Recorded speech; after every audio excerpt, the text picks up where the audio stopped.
Go. Oh, very good. Ready. Well, I got it. Uh, well, thanks everybody for letting the second harvest come in, tell you what's going on. We got a team here today. So Abby Snell's with us and Scott Mazur's with us. So they'll pop in as I stop sharing my screen now that we know the trick. So let's talk about second harvest. So this was really the Second Harvest Partnership is adding value to upcycled and surplus produce. So the whole idea here was how do we reduce waste at the farm level and the food system level, and how do we repurpose that into ingredients so that other institutions and the members here at Fork Food Lab can use local products in their ingredients and their final products. So that's where we're headed for. Um, So we've been doing a lot of work behind the scenes, which is can be disturbing at times. And let me tell you, there's just been so many different overlapping grants that Doug and I at Maine Farm and Sea Cooperative have put together over the last couple of years. Well, USDA really doesn't like that tangle of spaghetti, as we call it here affectionately. So we've spent about 8 months just trying to detangle everything, get things lined up so that all the partners had a clear path for what they were doing in the partnership. And so we look forward to the day now that going into year two that we can really get people engaged as a consensus building and really move the needle now that we've got most of the baseline ready to go. We had a lot of tomatoes show up here at Fork Food Lab this year. There are a significant number of partners. I think we're at 6. Here's a few of the logos just to turn what's going on. So remember, the Second Harvest Partnership was really built upon 3 projects. One was Marinara, the Maine Marinara Collaborative, which originated here with the Kendall Food Vision Prize. And then we added to that the Maine Immigrant Greens Collaborative, which had another Food Vision Prize. So those are the two really grants that are making progress, especially in this first year where we're still putting together the vegetable processing room and hiring staff like Scott and Abby and being able to put that in gear. So that's really the big partnership. We have a number of farms that we purchased from this year. So Liberation Farm, New Roots, Cultivating Community joined us as a new vendor. And of course, Jordan's farm and her bevy of 12 more farms through the Farmers for Food Equity. Hey, Processors, Ron, yes, do you mind if I pop in one thing here? yeah. Just for folks who don't know the context of how the Maine Marinara Collaborative was catalyzed and then, which then partially catalyzed this new project, is for all those who come to these calls, whether monthly or not, and are like, okay, well, I learned a little bit, but that was about it, and then I leave. And then um, it took like 2 years for this group to meet monthly and like just get to know each other, build these relationships, build trust, build partnerships. And then when these ideas came along, we were like ready to jump on it, right? These ideas and funding opportunities came along. The partnerships, the relationships, the trust were built well enough to be like, okay, we can write a grant for this and have a pretty good idea that it's going to be successful because of these built relationships and collaborative ideas that are coming to the surface. So from this group, actually discussions in this group, the Marinara Collaborative was born. And then, from there it just keeps like snowballing. Anyway, so just a reminder, if you're coming to these meetings, you're like, oh God, I don't know if I got anything over time. This is what happened. So thanks, Ron. Oh, I always forget those humble beginnings. No, thank you. I think it is. It's really the power of the relationships that are built out of the processing work group is what made both of these grants really excel. And that collaborative approach gets sticky at times, gets icky at other times, but you know what? That's what makes it work for both farmers and for consumers. So thanks everybody who's been playing along. Um, and then so on this slide, here's the different assortments of folks who are playing. So we have quite a number of schools. Remember, there's local purchasing incentives for schools. So they're really the focus of Maine Marinara this year and also the greens. But we've been doing plenty in the food pantries as well. So the charitable food system. And then as we move, hopefully we'll be having these ingredients coming out for hospitals who are still doing scratch cooking. Department of Corrections, we've worked pretty closely with over the last year, and Mark's been very gracious at saying, well, that's not quite the recipe. So how about this? And so Mark's been an integral part of getting our processor at Maine Food Group in Brunswick. Sam Miller is often at these meetings. He's making marinara sauce today, so that's a good thing. Department of Ag and Cooperative Extension have both been able to provide a lot of technical assistance and also funding for both the marinara and new projects that are coming along. And then our funders, CEI, CFNE, and Bangor Savings Bank have just stepped in to do. Bangor Savings Bank has just given us a line of credit. So now we're able to actually get farmers paid before January. But that's also a far cry from what used to happen. So typically, in that's food system, processors will take your tomatoes, that's just fine. But when we sell the product, you'll get paid. So oftentimes farms were waiting 6 to 9 to 12 and even 24 months to get paid for products. So that was what marinara really set out to do, is pay farmers early. And we'll be talking with Bradley later on down the road also about future loans. So that'll be in the mix. Our distributors right now, Native Maine has been working hand in hand with us. I just got off the phone with Seth and Jimmy, who are the principals over there. That location, peak season, is going to be carrying the product as well. And what's the last one? Oh, I'll get another one. There's another distributor that we've been working with. Brickyard Hollow, I believe, is also doing, and they're interested in doing backhauling. So that's kind of the network that we've built over the years out of Processing Workgroup, and to get the funding for Second Harvest. The Second Harvest grant is a regional food system partnership grant. It's 3 years, and it's essentially $1.3 million, but that 0.3, that's all matched that we had to come up with. So just, I think we've talked about marinara.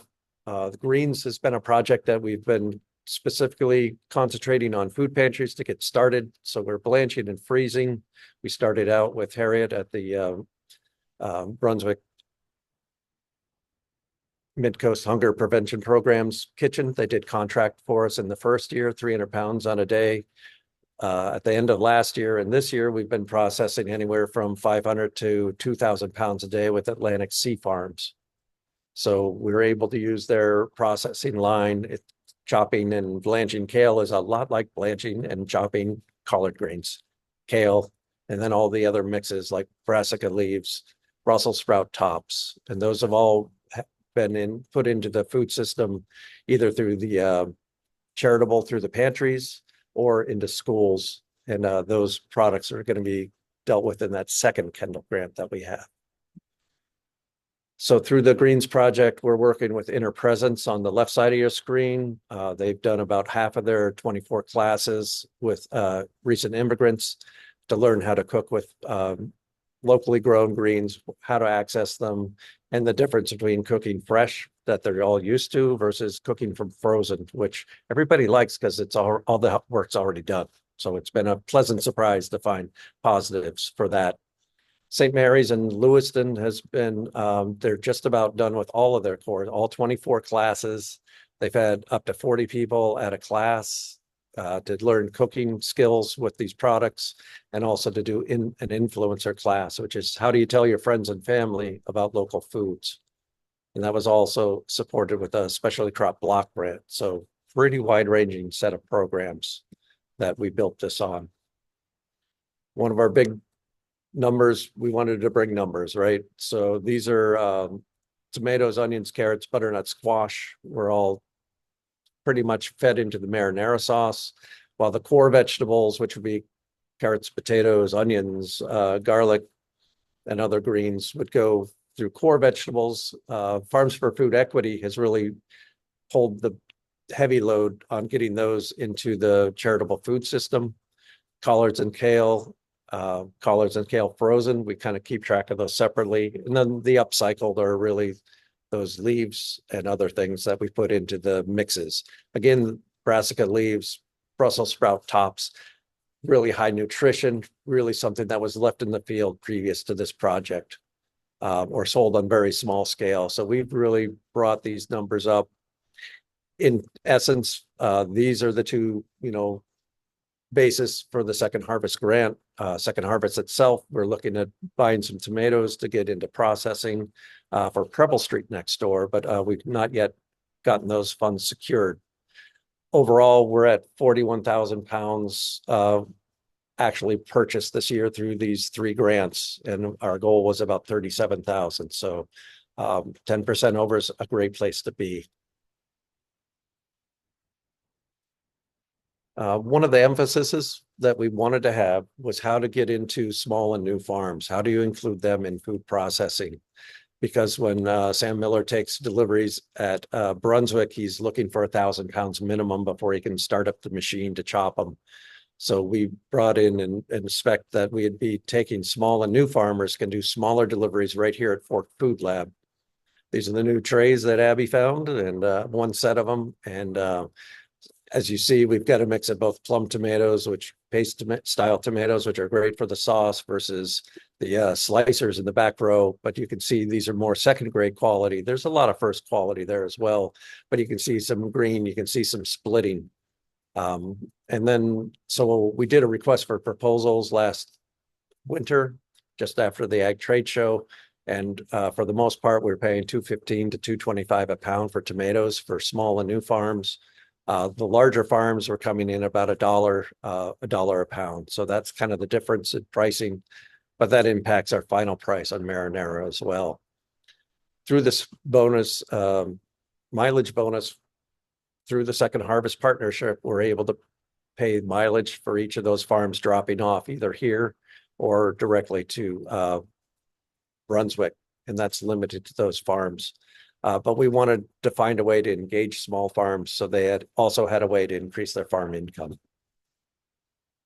And Abby joined us last year as part of Marinara, but Abby, I'm gonna drop out of the share and let you talk about what's going on in purchasing. Yeah. Um, just reintroduction. I'm Abby Snell. I've been at Fork since May and transitioned right from my internship with the Maine Marinara Collaborative into this purchasing role, which is under a local foods promotion program USDA grant. That's kind of a mouthful. Um, so I was kind of in the role of coordinating this purchasing anyway, or the delivery of the poundage that we needed at Fork, as Ron said. And I just wanted to speak a little bit to the importance of upcycling and why we've focused so much on that with the Second Harvest project. And I think you've all heard us say in this group, especially with Doug, he has his elevator pitch for all of this about 30% of crops not making it off the farm. And I think that's kind of a metric globally for food waste in general, which might not seem so bad if it was just going to be made into compost, but also those second quality crops or greens have had time and money put into them with labor and water and fertilizer. And some of that doesn't make it off the farm just because it's not desirable enough to make it worthwhile to harvest them. So we're offering cash incentive to those farmers to bring those items to market, which is us being the market. And I also talked to Adele during the summer with the Cumberland County Gleaning Initiative. We just kind of discussed what it would look like to have the gleaning team bring us some of the surplus of what they don't already need in their channels and to see what that could look like in order for the farms to make some extra profit off of those crops and not have to pay the labor to get them off the farm.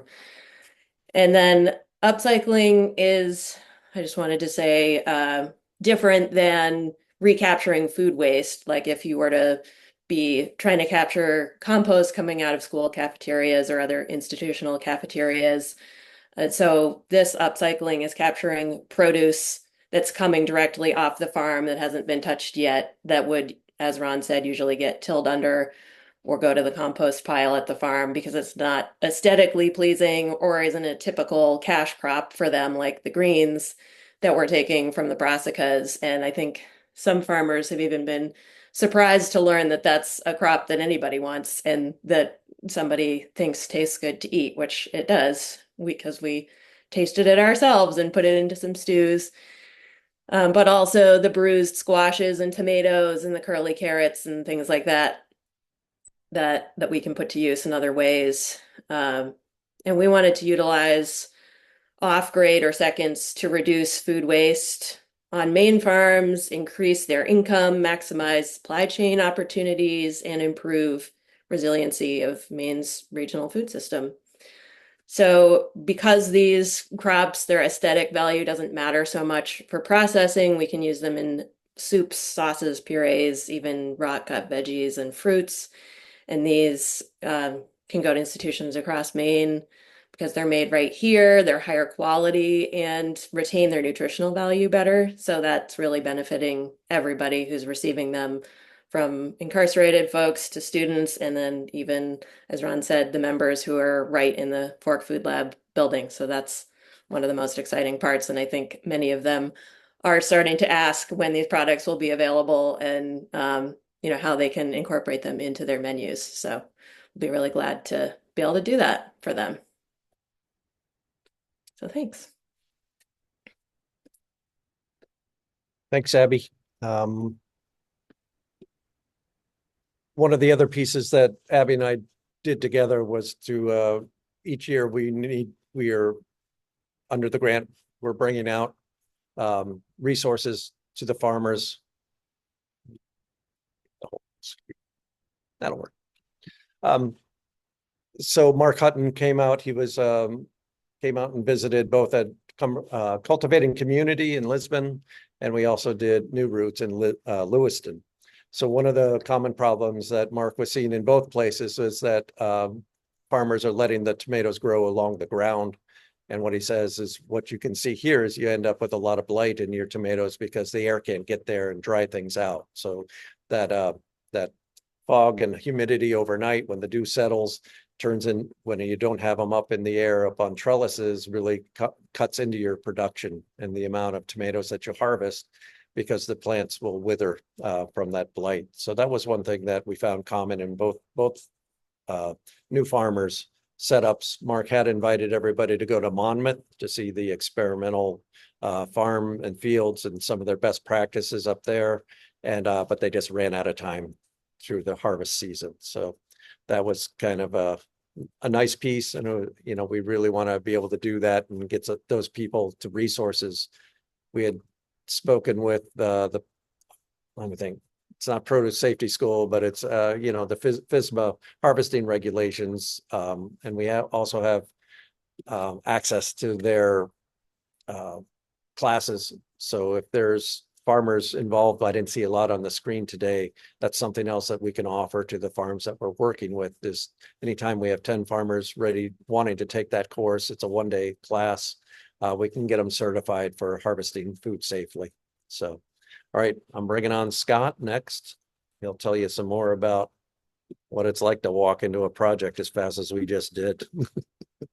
How's that, Scott? Thank you. All right. Can you, yeah, sorry. So I'm Scott. I am the new processing manager working with Maine Farm and Sea Co-op and Fork Food Lab. Um, so being that as it is, I kind of see my role as twofold. Working with the Maine Farm and Sea Co-op to get those deliverables under that grant delivered, and then also setting up this processing space here at Fork, so it can be self-sustaining, because we're not just going to be making the marinara and processing tomatoes for folks here. We're also going to have at least two dedicated spaces. One is already reserved. I think the other one is in the process of being reserved. Um, and so that's kind of like what I've been doing, or going to be doing. So Right now, we're kind of just in the process of planning and getting equipment and all that stuff. Um, we did receive a destoner, um, which basically is a gigantic food mill. It can process up to 1,200 pounds of food an hour. We're definitely going to be using that for tomatoes, possibly apples and butternut squash. We kind of got to um, get it hooked up and really see what we can do with it. That's going to be part of the fun of my job is, figuring out what we're going to do and how we're going to do it and how it's going to work. Um, this particular piece of equipment came from Italy, so it does not have an American plug, and the uh, requirements for electricity are too high to actually plug in. So we're actually going to hardwire it right into our system. So that should be happening within the next week or two, and then I can start to play around with it. Um, we have also ordered a gigantic food processor. It's really more of like a chopper, dicer, slicer. Um, and that can process 5,200 pounds an hour, something like that. Um, so, we got all kinds of different blades. So we can chop potatoes, onions, carrots. We're going to be getting a large peeler as well. So we can peel everything and really make everything as automated as we can. Um, so for me, I have a lot of experience in food service and restaurants and food co-ops and all that stuff. But I don't have a lot of experience processing food on this level. Um, so some of the things I'm going to be doing to learn more about that and be able to fulfill this requirements of this role. Um, I'll be taking several courses through the North Carolina State University. They have a bunch of great uh, courses on food processing through their online programs. So right now I am doing a sanitation for food manufacturing course. They have a HACCP plan course, a GMP course, and then they also have a acidified foods manufacturing school, which will meet the FDA training regulations for producing acidified foods. So I'll be doing that, and that'll be fun. Um, and then the kind of test kitchen piece will be creating these three base sauces. So they will likely be a tomato, butternut, or mix of winter squashes, and a carrot as well. And then I think I'm going to be working on three products for co-packing as well. So that's going to be salsa, pizza sauce, and one other one. There's another one. Um, so yeah, so over the next few months, we'll be kind of working with that stuff. We're going to get some different equipment to be able to measure the consistency of these products, making sure that we can consistently produce a consistent product and pack it safely, um, so that the folks we're delivering it to can have a reliable source for what they want. So I also met with the folks from the Western Mass Food Processing Center in Greenfield last week. And they have been just so amazing and open and willing to share um, with us. I mean, we're essentially basing this model on what they've been doing for 20, 30 years. Um, so I'm going to be heading down there later this month. I'm going to be shadowing them for 3 days. Um, and I'll be observing their production, their packaging, their GMPs and SOPs, how they're onboarding new clients. They also do a whole prototype process there. So, if a farm maybe has three different products they're thinking about, but they only want to make one, they'll prototype them and kind of go through that process with the farms. They're going to show me the billing and, even like what is it, Real Pickles started with them, and then they have their own facility now, which is right next door. So I might be going there too, just to check it out. Um, So yeah, I'll be able to see their whole process from how they get these farms on board to the finished product. So that will be incredibly valuable for me. I don't think I'll have a big enough notebook to write down everything I'm going to learn.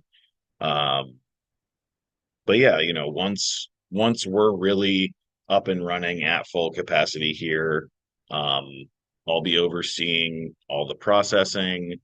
Um, I believe I will have some assistance at some point, maybe. Um, and yeah, so I'll be checking in the orders, I'll be cleaning the veggies, processing the actual food, creating SOPs, figuring out how we're going to package these products, and of course, documenting everything. And then down the line, I think from what I heard recently, it's going to be in 2025. We are also going to be opening up a meat processing room. Um, there's actually going to be a few spaces similar to our vegetable processing, dedicated spaces for folks to rent out, just like we have our current membership in the kitchen. Um, and I will be overseeing that as well. So I will not be bored. And that's about all I got. Well, and I just wanted to add now everyone in this group has heard all of that and the different equipments and ideas about what we would be processing there. Store that away and be thinking about products that would be helpful to all of you or people in your networks that you know um, within that realm that could be made in this new facility once it gets going. Yeah. Everybody, remember what the Second Harvest Partnership did. Ron, we can't hear you super well. I don't know what's going on. So you can you can That's on unmute too. yours as long as you don't Yeah, turn your volume. absolutely. All right. And Catherine, I see your hand up. We're not losing it. Don't worry. I guess you have to turn your volume. Okay. I'll turn my back on. Catherine, did you want to go? I had a question, so keep going. Okay. So Matriarch Foods was located here in Fork Food Lab during the pandemic. So that's kind of the modeling. Anna Hammond was very gracious to say, nope, duplicate it. It works for every place. You want to be where the food is. She moved her business to New York State, close to the upstate area where there's a lot of farms. She has easy access to processing grade vegetables. So you can cut, if you're buying things at a low enough price, then you can make ingredients out of those items. But the big plus here is, like we said, is those 80 food entrepreneurs that they need access to something that's a reliable ingredient. And so we've got the coaching to be able to take those ingredients that we're going to process and then be able to put them into retail items, because a lot of the items coming out of here are consumer packaged goods, and you're always getting a better price for those usually than what the margin is on a restaurant item or a school food service. You know how much margin there is in school food service. It is not much. So objectives, I won't bog us down too much because we're going well, but basically we're expanding, the items that we're going. So this year has been marinara sauce, the immigrant greens, and a little bit of dabbling with the ingredients because of our late start. We had delays in both finishing off the processing room, like the 85-gallon kettles. They take 9 months to show up. So it's nothing that happens very fast. So it's good to have this broad partnership to put this grant together. Scott went over tomatoes, squash, carrots are the first line of products. Objective 2 is really how do we engage with the farm community? And that, really grew out of this work here, out of the processing work group. So how to engage with folks, how to get them involved, and how to maintain so everybody has a share at making more revenue. And then really engaging at Fork Food Lab. How do we bring in the other members? But it's also offering that co-packing to farms. So Scott will be able to do the canned vegetables or the canned marinara sauce at a farm level, put the farm label on there, And that has proved, we cited for three recipes a year. So we'd be able to do contract processing out of here as well to give farmers another way to make those ingredients work. There's our marinara collaborative update that Alita got to crank out for us, but why don't we take questions and we can get finished up. How's that? So Catherine, do you want to start? Yeah, then sure. Great. We'll Deb, then Melissa will come back. So my question is for Scott, simply because you said it. You talked about meat processing. What ability of meat processing is going to happen at Fork Food Lab, and how soon? Is it raw meat processing, or is it cooked meat products that can then be sold on retail shelves or wholesale? Or I'm just curious to know where you guys are at with that. Great question. Um, so it is going to be raw meat products. So we have a few folks here who, well, only one right now who is able to package a consumer packaged good that has raw meat in it. And the, standards for that are super duper high. There actually has to be a USDA, what do you call it, inspector here while they're processing. So that'll be something that'll be happening when that is introduced. But there are other folks who aren't able to do that.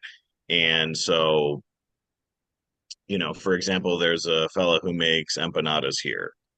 He has to cook all of the meat for his empanadas in order to package them. When this room is open, he'll be able to package empanadas with raw meat and skip an entire step in his process. So that'll enable him to scale up. As far as the exact timeline, I'm not entirely sure. Yeah, it looks like Bill disappeared. But it's going to be at some point next year. Thanks. And Melissa? Hi. I just had two questions. So Scott, with you on the pack sizes and stuff, this is more of a statement. I really recommend you can ask me, or definitely going to your local distributors and finding out like what is the pack size that's the most popular. And they can even tell you like the segment, right? So like, you're gonna see a bulk package that's more popular, with institutions or vice versa. So definitely I would say use those distribution partners to get that market research that you need. And then my other question was, are you guys going to be doing like carrot sticks, like raw carrot sticks, or are you just par cooking things?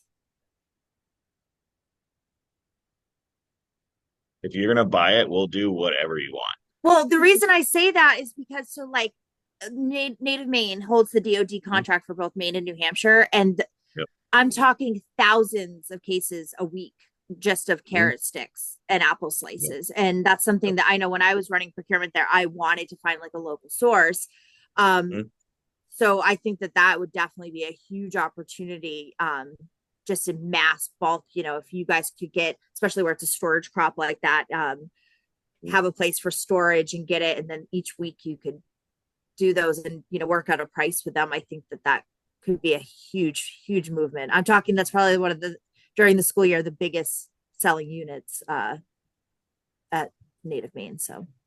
And Melissa, I will tell you that Native Maine told us that too. Like there is so much demand for that product in Maine, and they also are, saying it's hard to expand on that and maybe even offer it to restaurants because of the lack of local quality product that retains its nutritional value. And that's like they would buy everything we could make if we would Everything. sell it to them.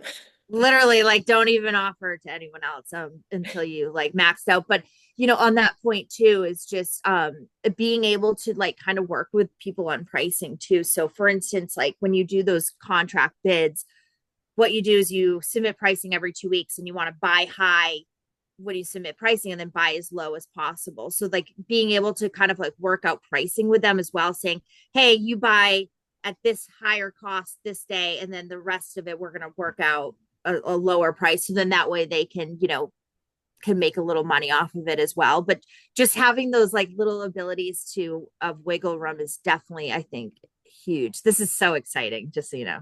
I'm very excited.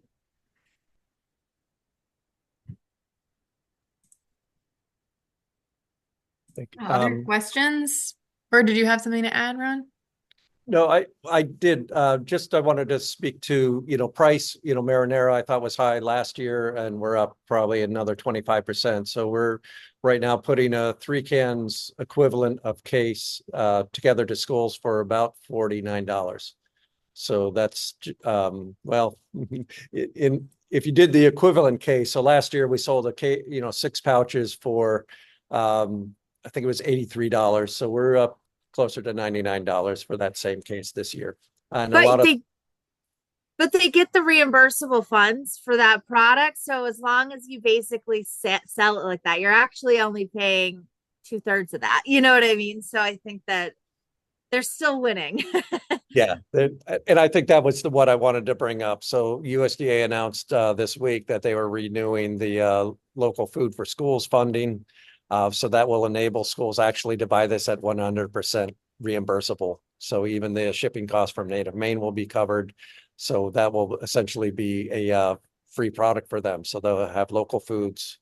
There are still about 60 districts that have to spend their money before December from last year. So, and on that point too, that's another thing. So like, for instance, like Wayside Food Pantry, what I would do with them is they do have the ability to, you have a standing order or you pre-order, right? So if a school's like, I need to get rid of these funds now, hey, let me place an order for 20 cases, but I need those throughout the entire year. And then that way they can just pay them for the 20 and then they'll ship them out as they go. So that's stuff that we've done as well, or I did when I was at Native Maine. So just keep that in mind for those schools that are like, I don't know, how am I going to, maximize my spending? That's another option too. Oh, thank you. I appreciate that.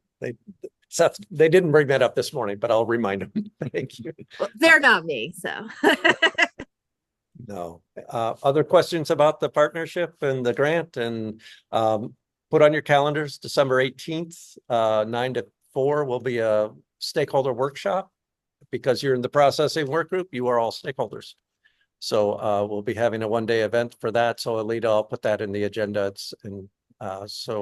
We'll have that captured. But we want to definitely burrow into this logistics. How do you keep small and new farmers engaged and make it affordable for everybody? And then working into the logistics, which have always been a bugger beyond that as well. So hope you can attend and see some more work that you all started.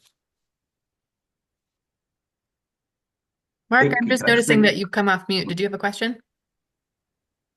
This is Mark. I just wanted to applaud everyone. Ron, I've been following this group for over 3 years, and what you've just showed us, and it's amazing, your work, right? And keep it up. And I look forward to learning more about what you were doing at the Fork on the processing, second stage especially. Prepackaged case-ready meat products is a shortage, it's high demand at retail because there's a shortage of meat cutters, right? And I threw out a few weeks ago too, you all know that there was a major recall on apple juice and a lot of waste in our country. I don't know if anyone's looking at producing apple juice for our children, right? But I think that's an important necessity, given the fact that, we've got an abundance of apples in the state of Maine. They're just not being processed by humans. The deer like them, but it's not even good for them. Too much sugar, but keep up the great work. These numbers are just phenomenal, right? Certainly an eye opener. And I think it'll hopefully get traction, right? And just one last thing, celebrated with Reed Trees R Us. They just planted their 100th garden and they're expanding to community orchards. We're working with a local food pantry and hopefully raising funding to put that in there. And want to pick your brain because they're looking at a greenhouse and potentially could be a client as well. And it ties all back to our buy local loyalty program, where if you've got somebody produces something they think it's too expensive to sell at retail, please send them my way because we'll try selling it for giving it away for free initially. We did that with Green Meadow Farms. And we proved this one store that got behind it improved their gross profit by 19% because the customer had to spend more to get something for free. And that's not why we did this, folks. We did it to help a local farmer because they don't have the funds our national vendors have. It's all over the news. There's a lot of price gouging going on. Farmers work 7 days a week and they deserve to be paid well. So great job. Sorry to be so long-winded here, but I just want to get all that out, right? Thank you.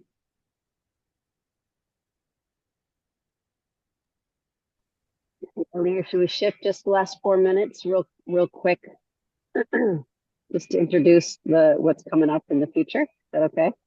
Yeah, yeah, and maybe we can spend a chunk of our next meeting time Yeah, allowing to get into this a little bit more. But yeah. Yep, cool. Ron, Scott, Abby, thank you so much. Oh, Catherine, you got something to follow up? Totally fine. We can go in the next meeting. I have one last question, but it's not about the Marinara project. So Okay, time shoot. to ask it. Yeah. Okay. Does anybody know about a cold and frozen um uh food fulfillment center in New England?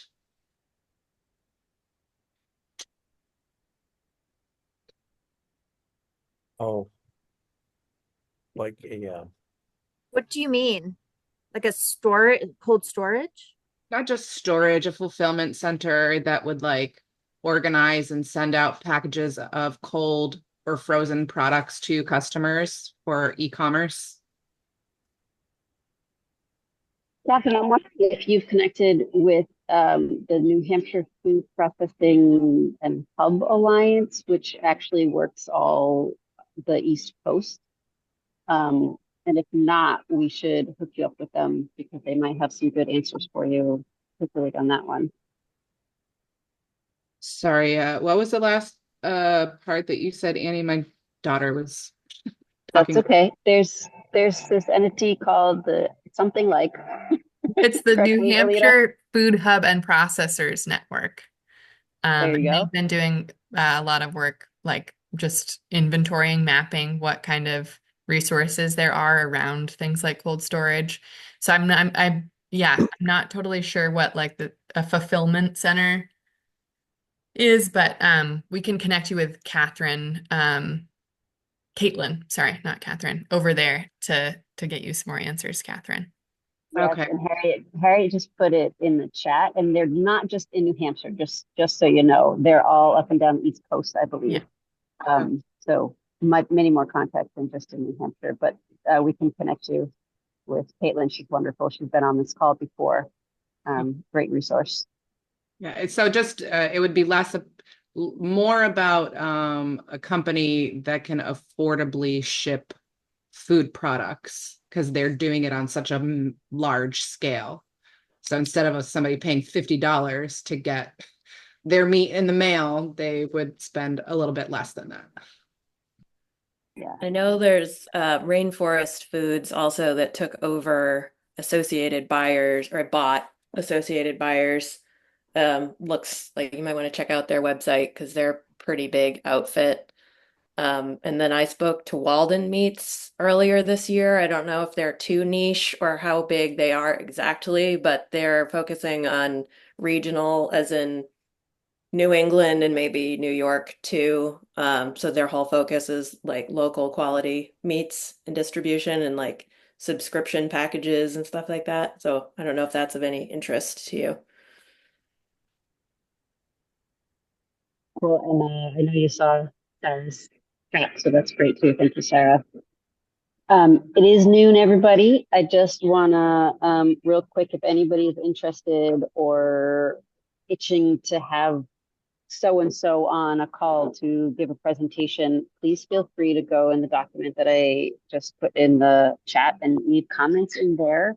There's a list of folks we have slated for upcoming work group presentations. And then below that, there's future meeting topic ideas. And so we have some folks like that we might want to explore, and then topics that we have been like hearing, oh, again and again over the years now of what people want to learn about. So if you have ideas like, oh, yep, sustainable food packaging, leave a comment of a person or an entity that you would love to hear from. And we'll just keep moving forward. So we have local food counts slated for November. That's the work of the New England Food System Planners Partnership that many of us are a part of. And then in December, we semi-confirmed to hear from the Lewis and Auburn community market. So with Catherine, you're involved in that. Thank you. So just confirming that later. And then we don't, January, February, March, we don't know yet. So give us some ideas. Right. And Bradley, thank you for your idea in the chat. That's awesome. Okay. It is 12:01. We'll let you go. Alita, maybe you want to say goodbye and thank you, but I'll set up. Thanks, everybody. And thanks, Team Second Harvest, for the presentation.